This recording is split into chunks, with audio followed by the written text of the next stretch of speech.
Oppo continues their strides in the Reno line, and now I am using the latest version in a Pro variant. But what exactly elevates this Reno to Pro status? Well, it's Joshua Vergara. What's going on, everybody? Let's explore that as we look through the lenses, the eyes of the Oppo Reno6 Pro.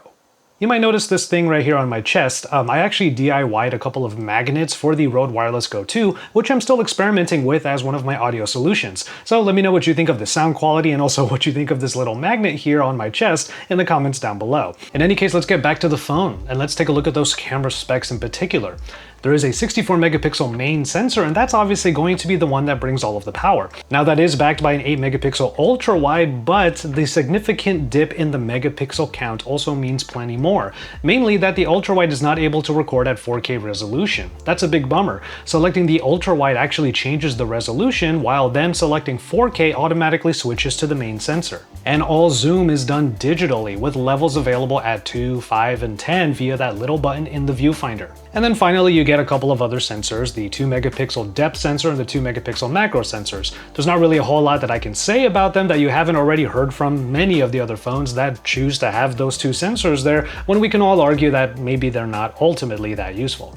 What is impressive on this phone, however, is the front-facing camera, which comes in at 32 megapixels. It's got a decent wideness to it, which you're going to see plenty often in this video, and it allows for a good amount of the background to be in the shot alongside you, the subject. That actually plays perfectly into what is going to be a mode you see a lot in this, the new bokeh flare portrait mode. This mode is super fun to use. It actually does a pretty good job of finding the subject and cutting it out while adding nice bokeh effects in the background. And it works for both the rear and the front cameras, adding credence to the 32 megapixels and the wide enough angle of that front-facing shooter. It also works for both pictures and video. Of course, most of the fun will be when you're recording videos. It's an easy effect that's built right into the camera alongside the color portrait mode so that you can use these cool effects for things like social media. Definitely have some beauty mode effects on as well. Portrait beauty mode effects. Ah, there you go. That's more like it. You can actually see my freckles. Alright, but you still keep the bokeh. This is a pretty nice effect, actually. So now that we know what we're working with here on the camera specs, let's go ahead and take a look at some results from the camera in this vlog that I shot on a road trip back from wine country in Paso Robles, of course, back to Los Angeles. Here's another example of just how cool the bokeh can be in the background. There's this nice little sign, neon sign behind me, and you know that when we find a cool little thing like this, we gotta take pictures at it. Trying to teach my mom how to get a good shot of me in this little nook here. But yeah, take a look at this. This is actually really cool. I like that this effect is pretty effective. You know, it can just cut me out of the frame and add effects to everything in the background. And here's a look at the video coming out of the front without those effects on. Obviously this says "wish you were here," and you know who I'm thinking of whenever I see a phrase or think a phrase like this. But yeah, front-facing camera, even though it's not able to do 4K video recording, well, I have really good lighting in this area right now, and so far it's been really good lighting in my front-facing camera shots. But yeah, I'm liking the quality coming out of it, even if it's not able to do higher than 1080p.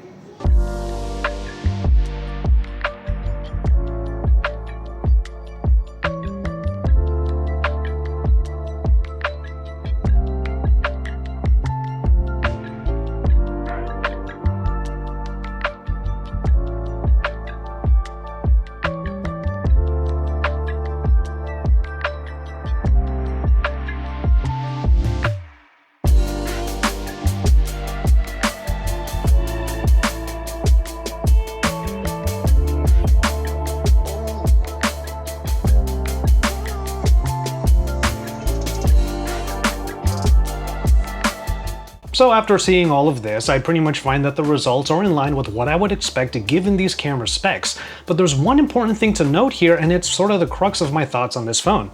This is not the top of the line Reno 6. There's actually a Reno 6 Pro Plus that has beefier specifications across the board. For example, the camera uses a 50 megapixel main sensor that is physically larger than the one we get here. It has a 16 megapixel ultrawide and a proper 13 megapixel telephoto for actual zooming in without relying just on digital.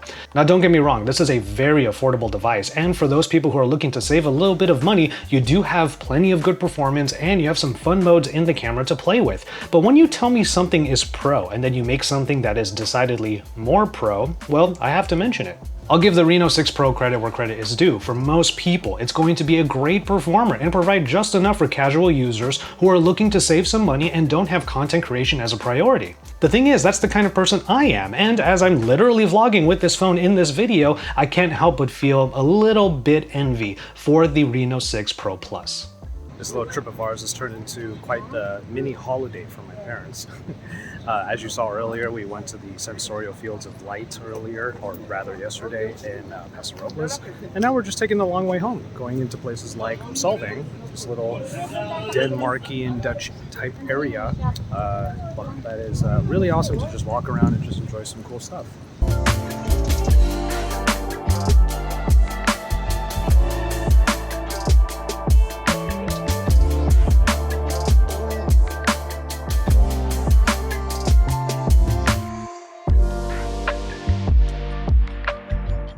And of course, if you're in a Danish-like area, you get pastries.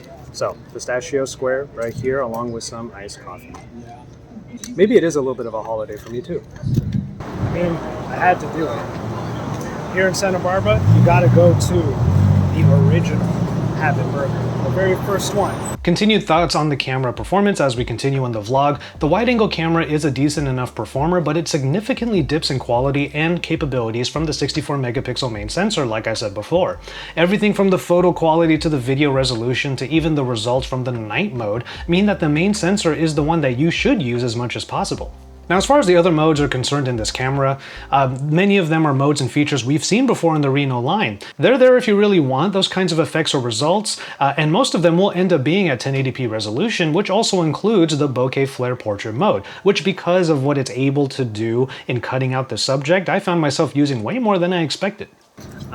Basically what I would say is if anybody is out there who comes to Southern California, and of course you gotta try In-N-Out really established a specific flavor profile for themselves that a lot of people really enjoy. I'm a huge fan of In-N-Out, but I would say if In-N-Out wasn't around, I would definitely be all about the Habit. I pretty much put them in the same category. But the other thing is, if you have someone who comes over and doesn't like In-N-Out, because there are certain things that In-N-Out does that help keep it pretty cheap, but also keeps that same flavor profile I talked about, the Habit actually addresses quite a few of those things, like their burgers and their sandwiches. They have an even bigger menu. So yeah, if for whatever reason you're not a big fan of In-N-Out, definitely try the Habit. And it's another piece of Southern California that you can try out. There it is. That's the... Okay, I'm going to turn off the portrait mode. Let that be a quick lesson. Some modes are really fun, but sometimes they're not conducive to what you're trying to do. Anyway, there is the burger. My goodness. There are actually very few real key differences when it comes to this location. The main one being that we have this outdoor dining under these tents. Maybe that was the way that it was when it first opened up. But the other thing that is here is that you can actually ask for a side of chili. Chili is not served at any other Habit location. There's also like a ton of other sauces when it comes to like fries, dipping your fries and whatnot. It's just really interesting to come to like the original one because we're actually big fans of the Habit.